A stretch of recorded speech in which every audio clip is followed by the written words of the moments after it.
Hi everyone, welcome to Eco Convos with Dan. Today's guest is the absolutely amazing Shakya Jemison. Now, Shakya has done some amazing work through the local community with her digital business that she runs, so doing websites and things like that. She works for a lot of community organisations.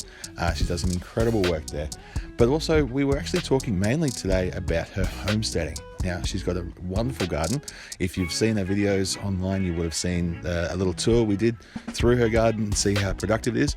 And what's even more amazing, it's only been running for 18 months. Now, this is a great chat. I'm sure you'll get a lot out of it. Talk to you soon.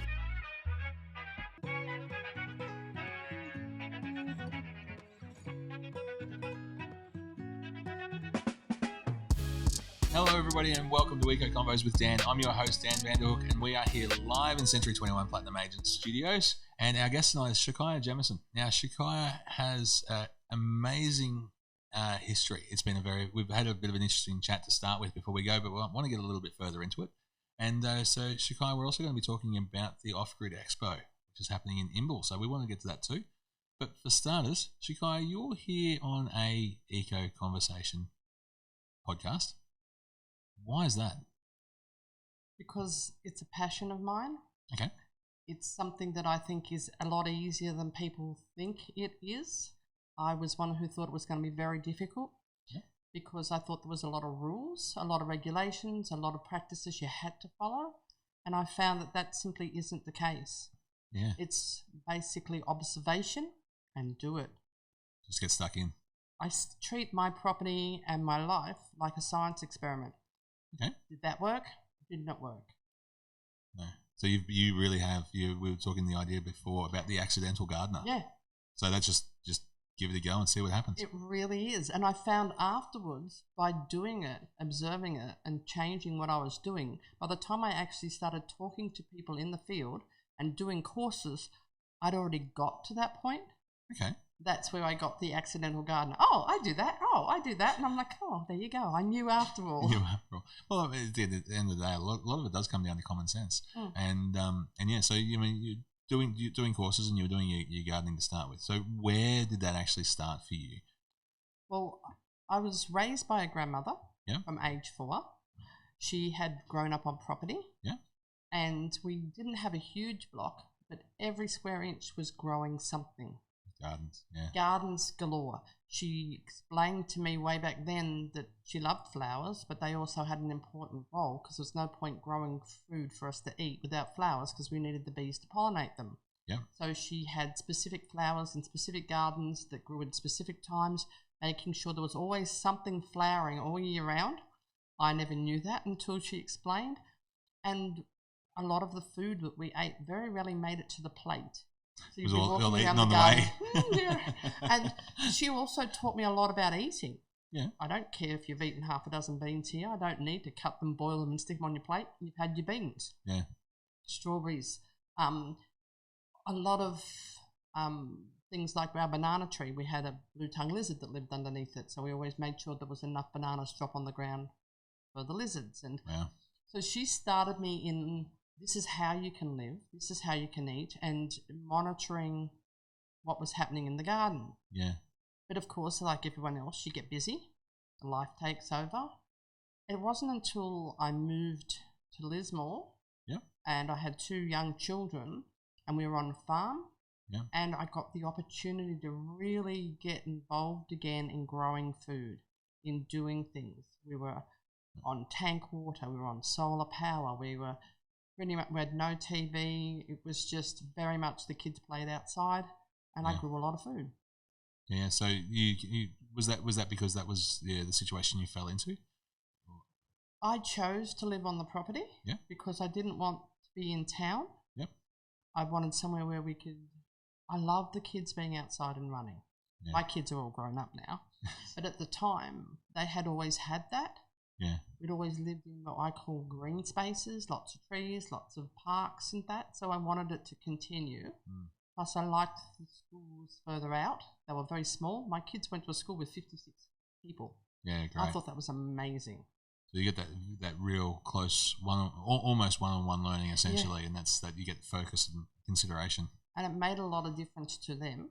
Yeah. And then once I'd finished my degree, and I moved up to Hervey Bay. I started looking at, well, what else can I do here? In Hervey Bay, nothing. Yeah. Nothing grows.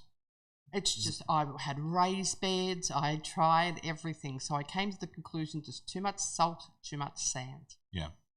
So you needed that nutrient. So that's when you, So when that journey finished work-wise, I came looking for somewhere to live. I came looking for land. I wanted dirt and trees. So big shock, Gympie was in flood, so I couldn't come up the highway. So I got redirected through Pomona, through Kinkin, up the back into Gympie to get through to Hervey Bay, and I came up Cedar Pocket Road. I drove past this house and it had Kay Tilly. I don't know if you remember her. I know Kay, yes. House for sale. And I went, oh, I like this. So me being me, I drove up the driveway. The guy who was living there at the time was renting. Yeah. Lovely guy. Yeah, come in, have a look. Show you about, does this, does that, all the rest of it. Yeah. And I went, the house was crap. Yeah. I loved the land. I just fell in love. Yeah. So I thought, so I rang Kay and said, I want to have a look at this house a bit more. Yeah. Didn't want to tell her that Barry had already showed me through. So I made an appointment, saw it the next day, put an offer in and bought it. Yeah. There and then. Wow. And she's like, oh, we've got all these other, no. Yep. That'll do. What I want. Yep. So if I mean, obviously, if you don't know our area, you know, the Gympie area is, you've got a really, really vast sort of variety of landscapes around. So you've got your hilly areas and things like that too. Was it that hilly sort of a feel that was attracting you to that? I liked the land, I liked the lay of it, but I liked how green it was and the amount of trees. Now, a lot of properties have been cleared, lots cleared, and while this had paddocks, they hadn't cut down all the trees. Okay. So, plus I have studied science and environmental sciences, and you can tell quickly by the cut of a land and the way the rain falls, whether it's going to be good or bad soil, dry or not. It was thick undergrowth, thick grass, thick everything, which I know we just had a flood, but it indicated to me that there was good water there. Plus, I got a lot of good insight from the people who were renting at the time. And so was it already set up for gardens? And No? So you've gone through and you've done all that yourself. So everything. So how long ago did you do that? Because, you know, it's pretty thriving right now. We've been there, I think it was 11 years just gone. Yeah. And when we first arrived, I had big plans. Yeah. I started doing some work and then I found, it was just continual. I really felt like I couldn't keep it up myself. Okay. I was working. Always been a bit of a workaholic. Yeah. And that was a hard thing to break for me, learning to get the life balance. Because it's not a matter of lack, it's a matter of, while the money's there, I want to make it. Yes. That's a very easy trap to fall into. It's almost a FOMO idea, the fear of missing out idea, that, well, if it may not be there tomorrow, so I need to do that now. And so many people are in that same trap. But the problem is, the more you work, the more you spend. 100%. Because you're not around to make things and do things for yourself. So you're constantly, if you make $500 a week, you spend $450. If you make $200 a week, you spend $150. That's right. It makes no difference. Yeah. And what I found was I was saving the exact same amount regardless of what I earned. But when I was home more, I was spending less, and it was really, really good. So you kind of broke that level, that cycle of insanity. I did. Honestly, though, I had no help. Yeah. I tried everywhere. I asked everybody. There was nowhere around that could give me the information I needed. Yeah. So everything got done in very small scale for a long time until, like the rest of the world, last year, everything exploded. Yeah. I was no longer needed to work. The hours that I had been working, my services weren't required basically last year. Yeah. And it was the best thing that ever happened. Yeah. I loved it because it meant I had free time. So I'm a web designer and I do graphic design as well. And we work from home, which is brilliant. But all of a sudden, we were booked solid all year, every year, without a break. Sometimes we were working 18, 19 hours a day. Yeah. All of a sudden, I'm just going to hold off on that. I'm just going to wait and see what happens. And so all these people who... It's the giant pause. Exactly. Then about 3 or 4 months later, we got a lot of people saying with current websites, oh, can we add a sell online page? Can we book online? Can we do this? So we got a little bit of that. But I basically had a year of nothing to do. So I went, rats. Perfect. Oh, no, perfect. So I belong to Landcare. Yep. I belong to Valley Bees. I belong to Land for Wildlife, which I had just joined just before COVID hit, and that all got put on hold again because they'd only just brought it back after 10 years. Yeah. I was always at Landcare and I'm a member. And so they sent through a thing saying Blockies course. I'm like, okay, what's that? 10 weeks, every Wednesday, you went somewhere and you learnt about what somebody was doing on their land. Wow, that would have been that. It was what amazing. A mix of personalities as well as practices that you're going to see. It was to do with crop rotation. Yeah. It was to do with animals. So how you corral them into one place and then you let that place heal and you move them to another place. There's an actual term, but I've forgotten.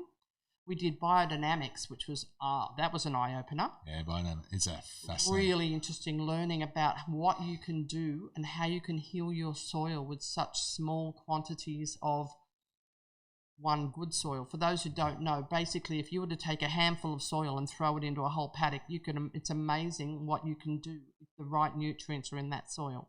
It's an incredible thing, that biodynamics, and we've actually got an episode with Kane from Red Soil Organics. Yes, and he talked about that, the different preps and whatnot, and it's a heck of a rabbit hole to jump through. But it is. Wow, the difference is amazing. Tropics. Yep. And the real big chop and drop. Stop taking your waste away. Yeah. Stop burning all the trees and the leaves and the things you cut down. Right. So I changed a lot of what I've done. Biggest one I have changed, honestly, on my whole property is stop mowing. Yeah. So instead of keeping it certain height, I let it grow as long as I can, and then I take the tops off. Don't we need that manicured lawn to have that status? Well, I'm in property. I'm on paddocks. Yeah, I know. But I was doing it because weeds were coming up. Yeah. And I've learnt weeds are our friends. Yeah. And that was really true. Really true. We had one place that was just nothing there but dirt. All these weeds grow up. Stuart said, leave it alone. Just when you have to, take the tops off. That's Stuart Andrews? Yep. Yep. And I did. Just wait. It's just all grass. Yeah, wow. Not a single weed left there now. And I did nothing except leave it alone. Yeah. So is that what is the reason for that? I think I have a sneaking suspicion, but just in case. What happens basically is in the soil, there's not enough nutrient for anything to grow but a weed. Yeah. So what a weed does, it comes along, and some of the ones that are the best are the ones with the longer tap roots. Yes. And the things that we think are really bad in your dandelions and all that sort of thing, right? So it brings all the nutrient from the sun into the soil, puts all that nutrient down low. And it gets the soil ready for the next lot of plant that can live there. So it's called succession. Yep. So once all that soil's now got nutrient in it from the weeds, you just take the tops off and leave it covered. You don't want any bare soil. Then the grasses go, oh, this is all nice and nutrient and lovely now. I can grow there. So they start growing in amongst the weeds until they take over and all the weeds just disappear. Yeah. You won't believe it till you actually see it. Yes. But it works, and it works quickly. So the benefits of things like that is, the benefits of doing that is people aren't using Roundup. They're not using all sorts of those chemical poisons to kill that particular thing and everything around it.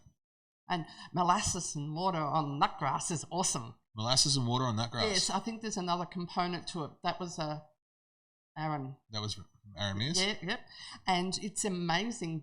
These are the little things you learn. Yes. So again, from when I was living with Nana, she always used to put thyme in amongst her strawberries to keep the bugs out. I still do that, so I get beautiful strawberries and they don't get eaten. Yeah. There's other things that Stuart was brilliant because what he taught me was from his dad, sit and look at your land. Yeah. Right? When it rains, watch. And I did. And you've got to learn to be a little bit patient because you get all gung-ho and you want to do it all now. So I watched the way the land fell, and you don't change the land, you work with it. Yeah. So when I see water running down a specific way, okay, if I'm going to plant something and I want to slow it down, I'll plant here. I'll plant here. They're going to get water, but they're also going to slow the flow so that it doesn't all just run off. So you're not going to have any erosion issues. You're not going to have any issues. And like you that. can't. Look, I know they all talk about doing these swales and doing this and doing that, but if you're working against your land, you're just fighting uphill. Yeah. So he dug a hole with this hoe. He has the best hoe in the world. I want one. Stuart, you're gonna leave that to me when you die.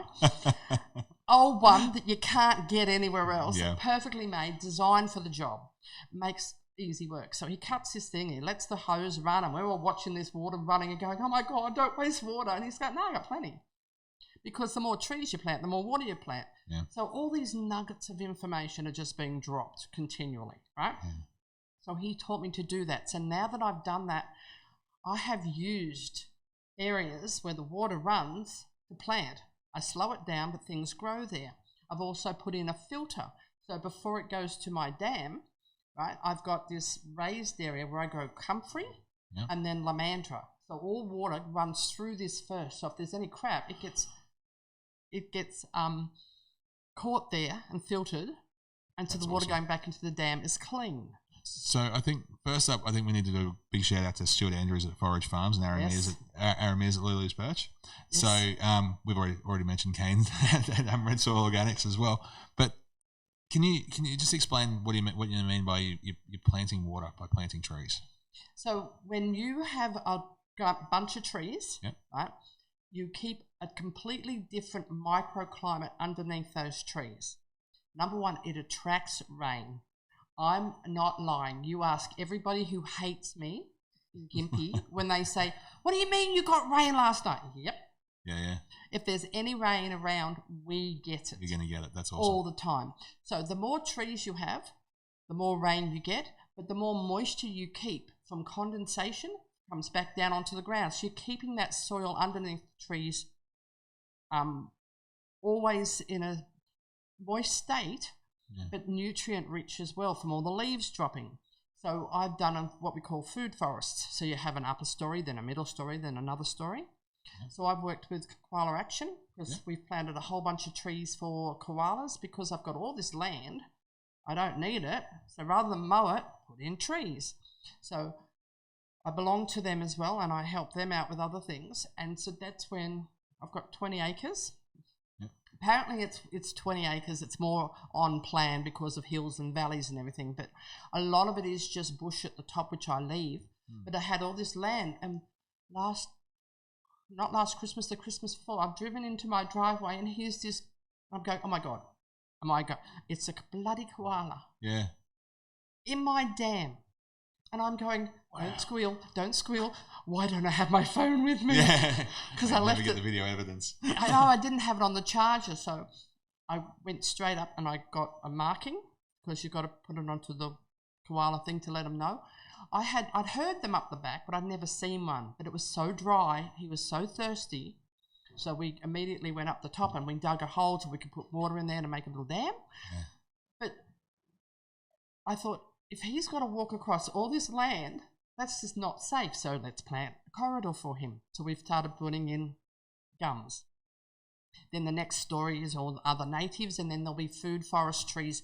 So people always complain about the birds, the bats, whatever, eating their food. But they don't if they've got something else to eat. Yeah. They don't choose to eat our food. It's all that's there. So if you plant their food, they leave yours alone. So if that's where the food forest and bush tucker is really good for that. Absolutely. So that's you're essentially providing for everything around. Yeah. And everything around as well is bringing everything into your area, which is feeding everything else. It that progression balance. That goes through. That's right. Yeah. That's fantastic. And because I belong to Valley Bees, I finally got my hives, but I didn't do. Normally you run out, you want everything straight away, but I needed to have enough plants, thanks Nana, that were flowering all year, because if they have to travel too far, they actually use all of their energy that they've collected getting back, and often they won't even make it back and they'll die. I needed them to have adequate food close up. Yeah. So believe it or not, all year basil. All year basil? All year basil. Because guess what? It flowers all year. Yeah. The bees love it. So I went and I planted it everywhere. These are massive bushes. They get really high, really, really bushy. Yeah. And the bees cover them. Oh. Absolutely cover them. So in winter, while I was waiting for my new gums to come through and flower, I had this everywhere. I have flowering ash, which they also love. But I planted flowers everywhere. Yeah. And I've never really done that before because I've always just planted what we wanted to eat.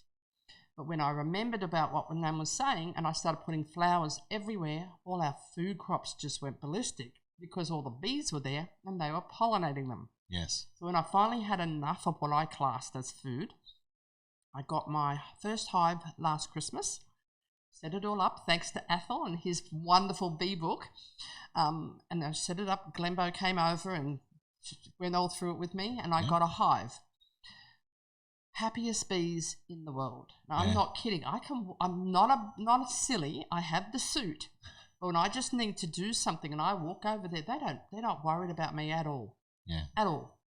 I can move things around. Well. I can mow around them. I can do, and when we checked the hives, Glenbo was like, "Oh my God, you shouldn't have this much honey yet. We're going to have to pull some out." And I'm like, "Oh, okay." I actually didn't put it in for us to have honey because we don't eat a lot of it. We use a lot medicinally.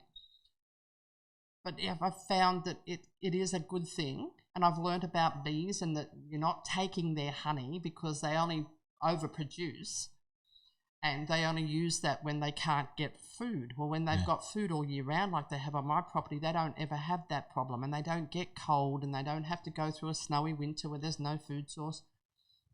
So as you get your top box gets filled, you put another half box on top. Yep.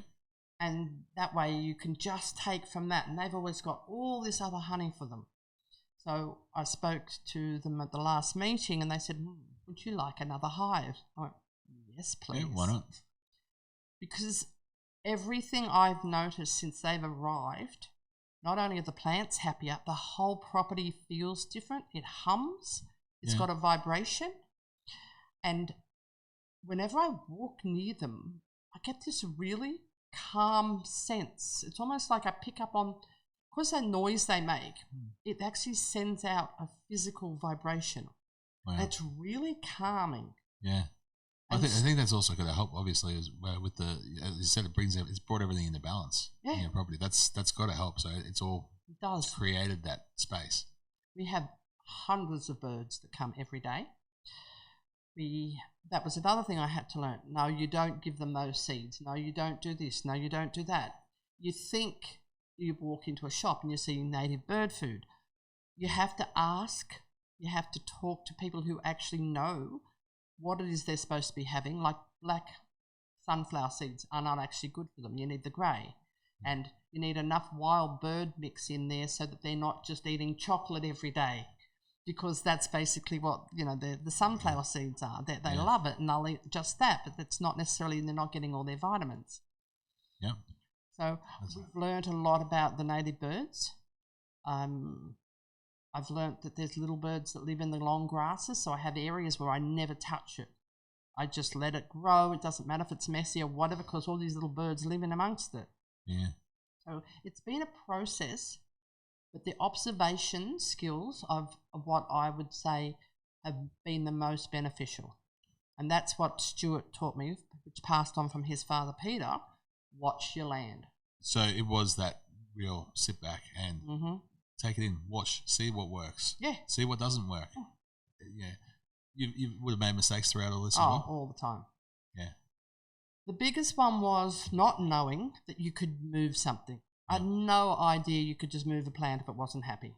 Yeah. So, mind you, when I move it, I dig like this massive hole so I get every single root. And if it's still dragging in the ground, then my daughter's underneath and she's digging around to make sure we get that taproot. And we dig a giant hole, even if we have to stick a cyclone rod down so that taproot goes back into there and it all goes back in. And you know what I learnt? They don't care. Yeah. They don't care. Dig them up, throw them in, move it over there. Oh, I've dug them out, left them sitting there and going, "I'll get to you later." Oh, oops, I forgot. Move you tomorrow. Yeah. They're just chilling, looking for a nice spot. Really, it comes down to your intention. Yeah.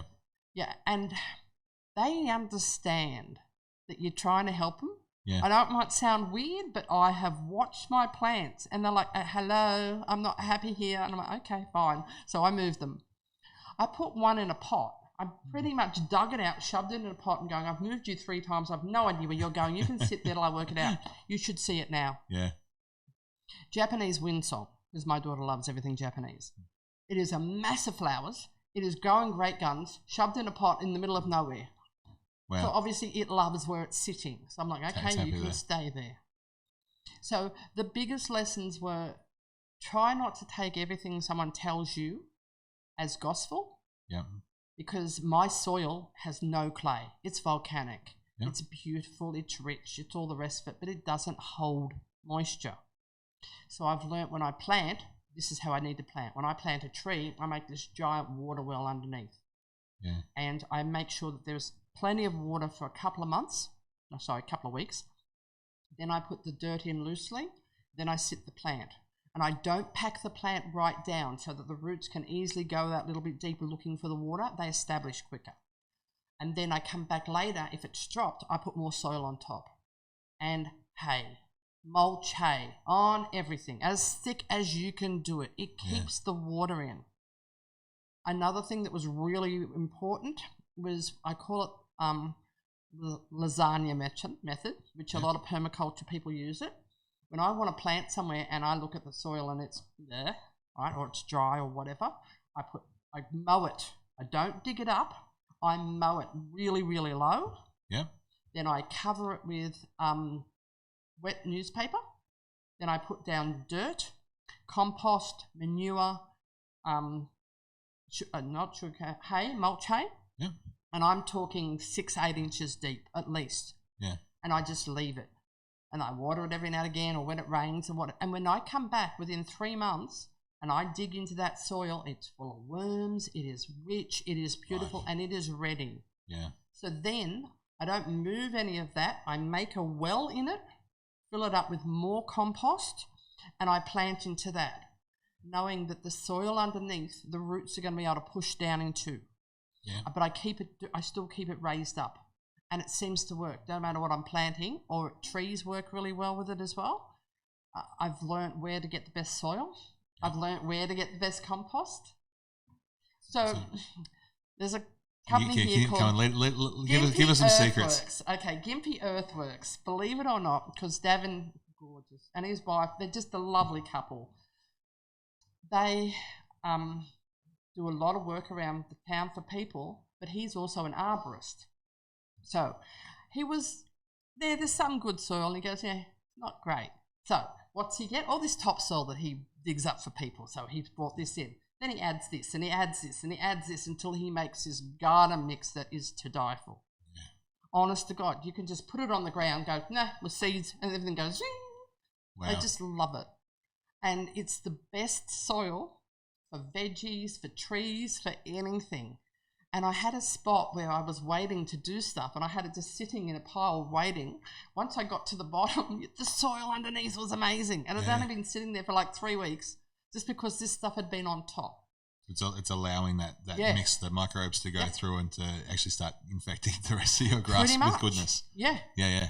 And then I rang, because I do a lot of research and I do a lot of calling, so I rang Corbett's and I said, I want this because I've been told this is the best stuff. And he said, I'm not telling you what it is because they won't sell it to you. He said, yeah, if we deliver a truck, you're looking at about $700 worth, because he's talking trucks, one of Corbett's giant trucks. He said, but trucks, I can tell you who buys it off us, grow down at Pomona. I went, perfect. So I contacted them. Yes, we do this. And we add a bit of blood and bone as well. And we do this. I'm like, perfect. So I went down, I got a trailer load. So the soil's great, but some things like a little bit more movement. So carrot, for example, you've got to put heaps of river sand in, because if they can't push down, you get these tiny little squishy carrots. Little stumps. Yep. So I put soil in with compost, with sand, with hay, so that I can put my hand in. If I can't just push my hand in, it's too hard, because it will automatically compact down as well. And as the hay starts to break down, it actually all does that. So I found if I use this and a combination, it's really good. Yeah. But I also compost. Yep. Okay. So I got 4 lots of compost. So YouTube, gotta love YouTube. Absolutely. There's this guy who did this thing on composting once, and he said, look, if you've got food and it's not ready, it's not all broken down into this gorgeous compost, doesn't mean you can't use it. Yep. And we were filling up our compost bins around turn 1, right, too quickly. Yep. So I did what he said. I emptied it all out. I threw it in the bottom of a garden bed that I was about to plant, put dirt and normal other compost on top of it, and a bit of mulch hay. Whenever I can't think of the word, it's mulch hay. Okay, and I grew in that, and that was great because what I was growing was things like lettuces, but by the time they'd finished, everything from the compost had come up. Yeah. I have never planted again. Unreal. Everything. And I pulled out one plant thing, it was a weed, and it was a bloody loofah. Wow. Is this a zucchini? Is this what is it? Is it a cucumber? Nobody knew. Broke it in half, it's all squishy. Oh, okay. So I pulled it out, threw it in the other compost. Luckily, it kept growing until someone came past and said, that's a loofah plant. Okay. So I pulled it out. I buried it into somewhere else. I had an old railing I'd pulled down, so I made this big sheltery thing for it to hang over. I've got loofahs. They're everywhere. I think that's a lot of people don't understand, don't realize that a loofah, what you wash yourself with within the shower, is actually a plant. It was a living thing. It's grown, and you can grow them yourself. Yeah. And my eldest daughter makes soap, and if you cut rings of the loofah and you mix it into with the soap, you actually get like a scrub soap. Wow. It's brilliant for that. Yeah. So you can use everything, but the compost that I threw in the bottom of the garden started a whole new revolution. Yeah. So sweet potatoes, pumpkins, zucchinis, cucumbers, tomatoes, of course, pawpaw, everything, watermelons, rock melons. They just started coming up. The problem was I had no idea what they were. Yeah.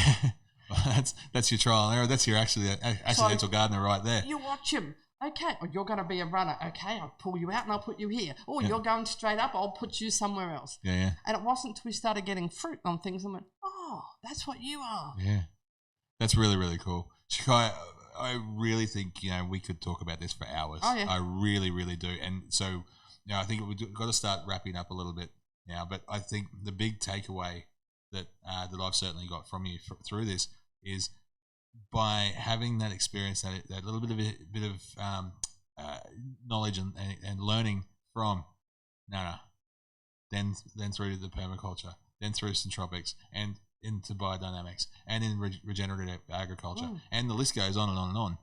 By using little elements of each of these, you've made it work for yourself. Yes, that's unreal. And there's a lot of people in town. Yep.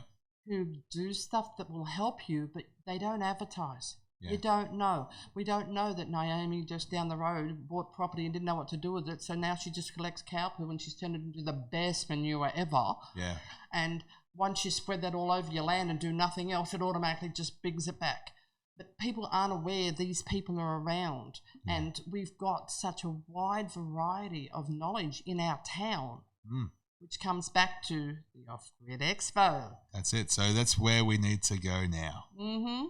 So, excellent segue, by the way. That's brilliant. So, well, you said to start wrapping it up. We did.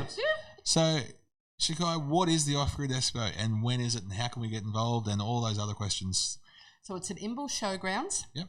11th and 12th of September. Yep. What it is, we're trying to show people what you can do. And the reason we decided to call it the Off-Grid Lifestyle Expo this time was for the simple fact that you don't have to be completely off-grid. Okay. It's not one of these, I'm all of a sudden going vegetarian, or I'm all of a sudden doing this, or you can just take baby steps. Yeah. I am not completely off-grid yet because I'm still getting paid a lot of money because from my power. To the grid. Yeah. Because we're on solar. And we get $500 or $600 back every quarter because there's only 2 of us there, and we've got a 6 kilowatt system. And while I'm still getting, I got in on the big buyback. So while I'm still getting that, I use that money to do other things. I'm putting it aside, getting ready to buy batteries. So I will go completely off grid as soon as that my lease runs out. So the technology is getting better. So in the meantime, I'm not concerned because the technology is getting better. We've got more and more people now looking at, well, hey, what can we do with these batteries? How can we make them run better? What can we do to make them a little bit less expensive? We've got people looking at different types of composting toilets. We've got solar showers for people. We've got all these other things that are coming out now. And you would know, being in your industry, the amount of people who have moved here and they say, I want to live off grid. It's phenomenal. I know. Absolutely phenomenal. And we get it all the time because I'm involved with a lot of events in Gympie, and because I'm on Facebook pages that are actually to do with off-grid and that. You hear it all the time. What can I do? What can I do? Where do I start? So what we're trying to show people is, number one, we have a lot of businesses already here in Gympie that have got some great products and great ideas and information where to start. Two things we get asked all the time is, when I want to go off grid, how do I do it? How do you change from solar to battery? And bees. We get asked all the time about our bees that people want, their own setup on their property. Then they get asked about permaculture. So instead of just saying, well, how do we get this information out there? We thought, let's have an expo. Let's bring all these people with all this knowledge together, and products and emerging technologies too. It's changing every day because demand drives it. So the people say, hey, they want this, okay, let's give it to them. And a lot of the companies have found that they can do this with minimal change. They've been making one product, and with a slight change, they can now make another product. That happened a lot last year with COVID also. Places that were making square. They weren't the products weren't needed, so what else can we do instead? So we're trying to showcase what you can do, where you start, and bring together people that you can ask questions from. We're hoping to have workshops and speakers as well. We're having a little trouble trying to get people to get involved locally, and I don't know if they're doing that last minute thing, but the problem is we've got people from everywhere else in the country. Can we come? South Australia, because they've had one. Victoria, because they've had one. Brisbane, Gold Coast, they all want to come. We're like, but we wanted local businesses first. We want to promote the locals, So I don't know if they're a bit gun shy, if they're not really sure what it's about yet, but we're starting to say, well, hang on. We've realised Gympie being Gympie, we can't just send them an email. You've got to give them a phone call, have a chat. Okay, this is what we're doing. This is why we want you there. Business gets done over a cuppa. Quite a lot. And so it's one of those things, I think it's great for you being here as well, because we can literally shout out to all the local businesses. If you do have any sort of involvement in these technologies, in these ideas, in these practices, get in touch, because we want to hear from you. We want it to be there. And basics too, like bread making, cheese making, soap making. We've got the weavers coming, because they're lovely ladies and they come to everything. So learning what we can do with spinning and that sort of thing. We've got the valley bees are coming. And we're having flow hives as well as honey hives, as well as native hives. Cool. And we're going to have the guys from Be Positive, who are down at Yandina, who also sell here from Queensland Rural Store. They're coming up, and they'll have complete hives ready to go. And they'll have the whole setup and the suits, and this is what you do, and this is how you do it. And spring's the right time. So we're in spring. And you can buy an entire nucleus from Valley Bees, bearing in mind it's not just lined up. We wait until people say, hey, I've got one on my property that's swarming or whatever, and they go and get it. And we also need to make sure that these people are going to know what to do, and they're going to look after their bees. So we encourage them to come to the meetings and learn. And, okay, you've got your bees, now you've got to learn how to extract the honey. And you've got to learn how to replace your racks. And so it's really going to be a real ideas and experience. Ideas and education experience. It really is. What to plant. So the koala people are coming, and they're bringing, okay, these are the plants we need you to plant for the koalas. But these are flowering. So guess who likes them? The bees. Birds, microbats. All of these are so important for pollination. And we've got, with Valley Bees, we'll be bringing plants. These are the great plants that we have for bees. So this is the ones. Permaculture Club, our local permaculture club, they're going to do the same. They're going to have plants for sale, but these aren't like what you buy in stores. Yep. So it collects the seeds. We have a seed savers club. Yes. They collect the seeds, they germinate them, they plant them. So this is heritage stock. This is good stock. Yeah. So I've grown something. I've collected the seeds. We know that it's going to grow again. It's ready to go. Yeah. So we've got a lot of clubs happy to come along. It's the businesses. Yeah. We have got some already coming, which are really good. I must say we're having the most trouble with getting tiny homes and small homes because they're concerned they can't get the stock to build them. The demand is how so exciting high. is that? The demand is so high for building products at the moment that they're like, but if we come along and we've already got 6 months backlog, and we're like, but at least people can see what they can get down the track, the different that options. Sort of thing. Yeah. Asset homes here locally, every single one of their homes, that can be made completely off-grid. Yeah. People don't know that. They think they're just ones you put on your property and you plug it into your sewer and you do. No, they can all be off-grid. Yeah. A local company making local products. There's so many things that if people just knew. So we're bringing it all together. Yeah. And that's what we're doing. So second weekend in September. And so what's the website? offgridexpo.com.au. Now that's an easy one to remember. It is indeed. Shakya, it has been a fantastic chat. Now I do go through a 6 questions in 60 seconds with everyone. The 6 in 60. So are you ready to go? Yeah. Yeah, cool. First up, what's a personal habit that contributes to your success? Tenacious. Tenacity. I never give up. Nice. Never give up. That's a Jemison trait. And what's the best advice you've ever received? Consistency. Just keep doing it. Yeah. Be consistent with what you do. What's the one thing you're most fired up about today? How many people are joining this movement? When I say movement, they want to do something better. Yeah. If it's they're putting a tomato plant in on the veranda, doesn't matter. They're learning to take control of their own lives, their own food, get correct information about their health, where the food they eat comes from, what they do, how it impacts the world. They're asking questions. Yeah, and it needs to be encouraged. Absolutely. Yeah. That's I'm so encouraged. That's excellent. If you could recommend one book or podcast to our listeners and audience, what would that be and why? Just one. You can only pick one though, and not this one. You can't pick this one, but it's got to be something else as well. I don't know if I can actually answer that. Okay. For the simple fact, I did not read a book. Yeah, wow. And it was more than okay, I don't know if you know Maura Gamble, her podcast.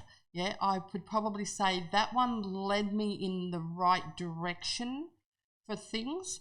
But I don't do anything like I'm supposed to. Everything I've done is a mishmash of this. I don't do permaculture. I don't do this. I don't do that. I do a bit of everything based on the bit of land I've got to work with. All right.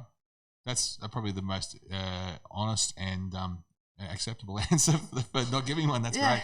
Okay, and so what personal goals are you hoping to achieve in the next 12 months? Aquaponics. Yeah. We're doing Aquaponics hydroponics already, just on a very small scale with MacGyvering a few things here and there, and it's working. Yep. Because if you've got the right nutrient, but we saw a guy who is in Brisbane doing aquaponics. So basically, he's got barramundi, red claw, and mussels. So on the tubs, he's growing these things, and above he's growing vegetables. Yeah. So the nutrients from the fish feed the vegetables. Barramundi, fresh water, will be able to eat them. So you start off with 50, and they're allowed to live in a pod this size. And then by the time you get to a certain size, you split them, and you split them. And then by the time they get to a certain size and you're eating them, you start seeding again. Same with red claw. Red claw are amazing. They're tasty as. And mussels. Bit of butter on the barbecue. Yeah. Cool. Mussels. The iodine in mussels is brilliant for you. And then when you start doing eating the food that's been fed through the water from the mussels, you're getting that extra iodine, which is one thing we find really hard to get in our food. So by doing that, you're actually taking a vitamin pill just by eating food. Yeah. And that way I've got seafood. That's that next one. And the other thing we're moving into next year is meat chickens. Okay. Just for us, just for the family. Yeah. Because I've got family moving to my property. Yep. Powers that be won't know about, but they're off grid. I've got whole homes set up, ready to go. Unreal. And so we're going to grow our own little community on this land, and I've got my best friend doing the same. Yep. She's going there. My sister and husband are going there, and that's so exciting. Yeah, it's really cool. I can't wait. So, Shakya, the last question which I have to ask is the mystery question.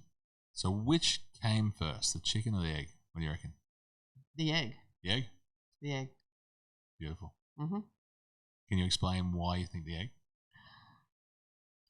Because I read a book 100 years ago from Fanny Flagg, who can't wait to get to heaven.